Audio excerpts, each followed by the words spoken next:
Hi everyone, my name is Antoinette Carlson. For this presentation of my community in words and pictures, I will be covering Robeson Township.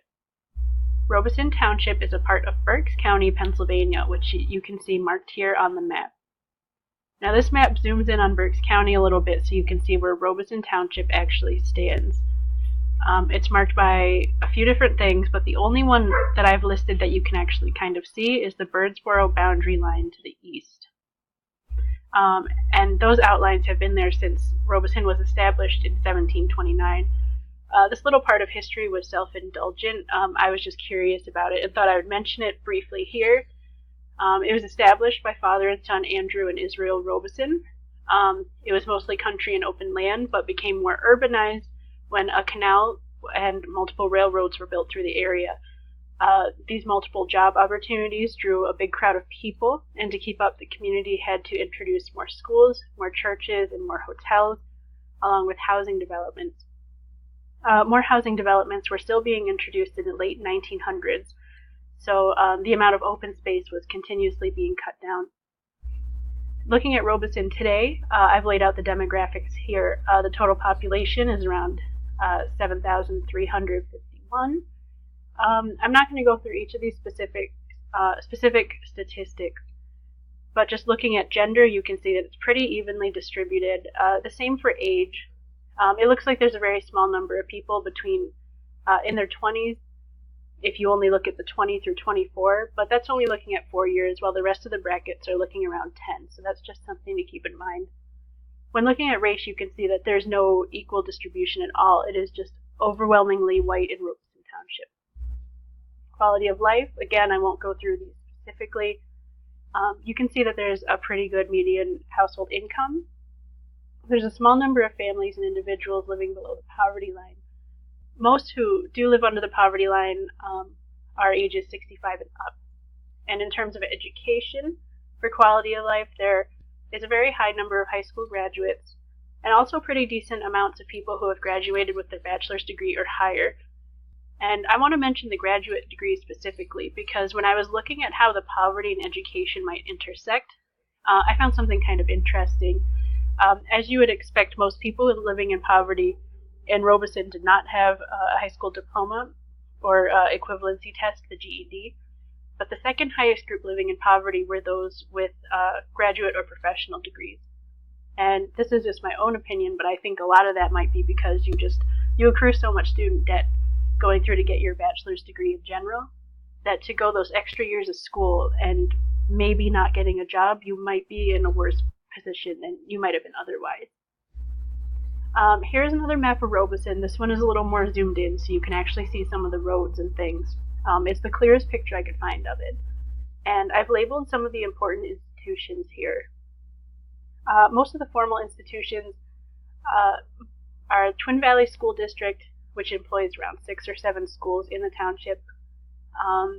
There's Abraxas Academy, a youth rehabilitation center. There's the Quarry, which employs a lot of people, even though most people seem to work in the schools. I've marked the Township Hall. There's a big apartment complex. I mention it because it's one of the most well-known here. And in terms of more informal institutions, there's a lot of churches here. There's a nature preserve. There's Weaver's Orchard, a locally owned business, which also offers like seasonal work, and Joanna's Furnace, which I'll mention later, and also a Maple Grove Raceway, which takes place in, I believe, Brecknock Township, but it brings a lot of people through Robeson and kind of has business booming for that short amount of time. When looking at the community in terms of the good community assessment, I looked at safety first, and you can see these graphs over here on the side show how Robeson Township compared to Pennsylvania and national averages for property and violent crime. And you can see it's way, way, way lower than either of those. You have to keep in mind how small Robeson is with only around 7,000 people. But also, you can see how people would look at this graph and think, oh yes, this is a very safe place. I could live here with my kids and be perfectly fine. In terms of environmental hazards, Robeson struggles with things that the U.S. struggles with in general, like pollution. There's like water runoff from the farms here, which can lead to a risk of degraded water quality. The thing that's really unique to Robeson and actually Berks County, is lead and air levels. There are a lot of battery plants here, a lot of lead smelters, and the lead and air levels currently meet national requirements, but they've been a problem in the past, so it's something that I did want to mention. When looking at goods and services, there are many, many local businesses here, and you can argue either way that they're good or bad. They do charge more money than stores like Walmart or Meijer, but they do have a better service or quality of goods than you might find elsewhere, and also you're supporting your community. There are also many local churches and local schools that are often doing drives like canned goods. They'll collect coats in the winter, so on and so forth.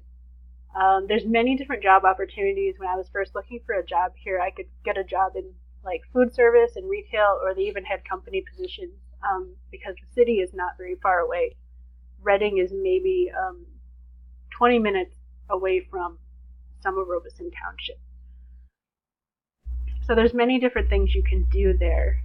When looking at relationships and whole person aspects, Robeson is a very small community. A lot of these people went to school here together and they grew up knowing each other. So they have those connections that they've had for a long time. And they took it a step further. They made a Facebook page known as Robeson Residents, where anyone who lives here can join.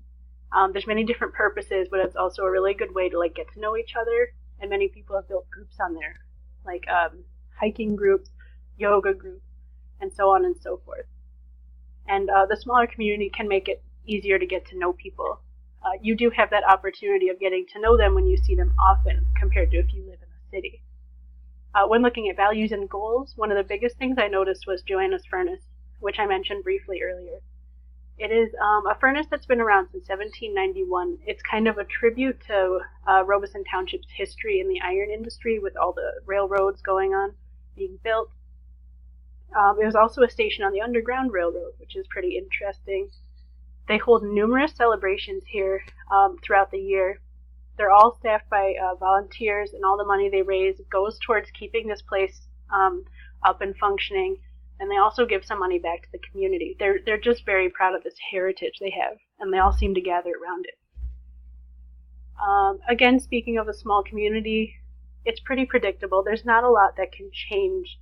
There's not like dramatic crime, news stories, anything like that happens here. I talked to a few community members, and they mentioned that the biggest surprises they get come from the roads, or like from sudden weather changes, and even then they get alerts all the time. And there is the Facebook page that they made where people keep in touch and let each other know what might be going on. And because it is smaller, most people, they know each other, and even if you don't know them personally, you might recognize faces, and most people here are very friendly and will honk and wave and check on each other, which is very nice. There's a good deal of opportunity here in Robeson Township. There's many arts and crafts sales. There's an arts center, numerous hiking trails, nature preserves that I mentioned earlier, and they have like movie nights, fun fests, block parties, etc. However, you would not find things like museums or movie theaters or concerts. You would have to commute to the city for that, like Reading. And it's also worth mentioning that most of these opportunities are geared towards like middle-aged elderly people. It's hard to find things for teenagers or 20-year-olds to enjoy. And I know I've mentioned a lot, but Robeson is a very small community, so most of the people here came here for a reason, or they stayed for a reason to enjoy what they have in that community. Like they have all the resources of a city, but they're not in the city. They have the open space where they can kind of feel more comfortable and safe. It is worth mentioning, though, that it's not very diverse here. As I said, it's overwhelmingly white, which can mean that there's less tolerance and less exposure to other ways of life. And that is something that I think, if it was improved, I think that Robeson Township is a good community, but it could be an even better community if there was more diversity introduced, maybe slowly to not cause friction, but an increase in diversity as well as an increase in opportunities for younger people might make this an even better community.